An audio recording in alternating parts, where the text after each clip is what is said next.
बिस्मिल्लाहिर्रहमानिर्रहीम। आज हम आपको इमली आलू बुखारे का ज़बरदस्त सा शरबत बनाना सिखा रहे हैं। ये शरबत सहरी के टाइम आप सहरी करने के बाद एक गिलास पिएंगे तो आपको ये इस प्यास को बिल्कुल ख़त्म कर देगा। ये देखें, ये आलू बुखारे का हमने इसको भिगो के रखा हुआ था। ये भी आलू बुखारा है।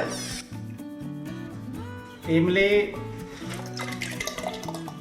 चीनी हस्बे जायका डालनी है।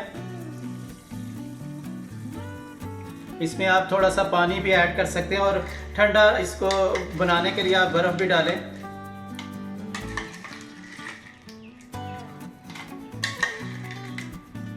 नमक आप काला नमक ये डाल रहा हूँ मैं इसमें, हस्बे जायका आप डाल सकते हैं। ये आधे से भी कम स्पून जो है मैंने इसमें काला नमक डाला है। ये तैयार हो रहा है,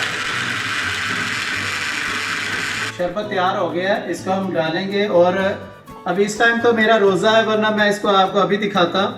बड़ा ज़बरदस्त शरबत तैयार हुआ है इसका।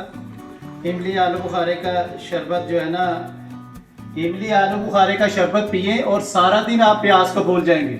मज़ेदार खानों की रेसिपीज देखने के लिए हमारे चैनल को सब्सक्राइब ज़रूर कीजिएगा और मुझे और मेरी टीम को अपनी दुआओं में याद रखें। फ्रेंड्स, आप मिलते हैं आपके साथ नई वीडियो में इंशाअल्लाह ताला। अल्लाह हाफिज़।